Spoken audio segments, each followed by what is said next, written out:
현재 교사들이 사교육 업체에서 뒷돈을 받고 문제를 거래한다는 의혹이 감사원 감사에서 사실로 확인됐습니다. 감사원이 교사와 학원 관계자 등 56명에 대해서 수사 요청을 했는데 이 중에는 논란이 됐던 2023학년도 수능 영어 관련자들도 포함됐습니다. 이승배 기자입니다.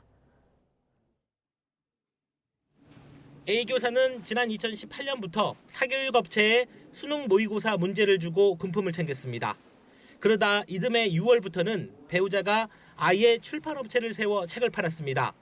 문제는 현직 교사 35명이 만들었는데 EBS 교재나 모의평가 출제를 위해 합숙을 하며 알게 된 사이였습니다. 이런 식으로 3년 동안 18억 9천만 원의 매출을 냈습니다. EBS 교재 출간 전에 파일을 빼돌려 변형 문항을 제작해 학원 강사에 판 교사는 8,000개 넘는 문제를 건네고 6억 원 가까이 챙겼습니다. 모의고사 문제를 만들어 가외돈을 벌면서 이 문제를 자기 학교 시험에 출제하기도 했습니다. 교사 복무 행위를 지도 감독해야 하는 교감도 동문 선후배와 함께 문제 제작팀을 꾸려 학원 등에 내다 팔았습니다. 보통 메신저 단체방을 통해 소통했고 일부는 추적이 어려운 텔레그램을 사용한 경우도 있었다고 감사원은 설명했습니다. 판박이 지문 논란으로 시끄러웠던 2023학년도 수능 영어 23번 문제 관련자에 대한 조사 결과도 나왔습니다. 수능에 유명 일타 강사가 낸 지문이 그대로 나와 논란이 불거진 건데 한 대학 교수가 출간을 앞둔 EBS 교재를 감수하면서 봤던 문제를 수능에 무단으로 사용한 것으로 드러났습니다.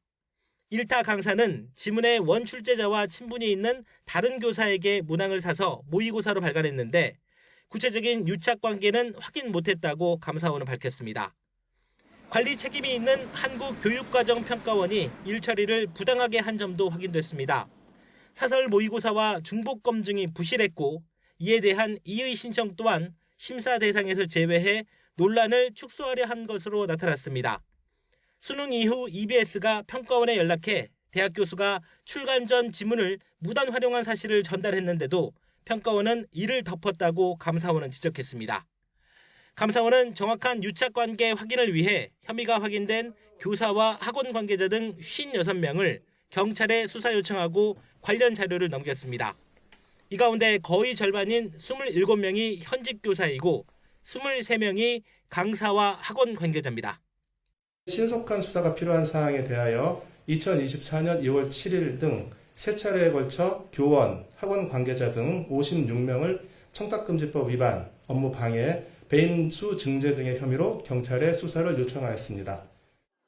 최근 5년 동안 5천만 원 넘게 금품을 챙긴 교사로 제한한 것이 이 정도이고 그 이하 금액을 포함하면 현재 200명 넘는 인원을 조사하고 있다고 감사원은 밝혔습니다. YTN 이승배입니다.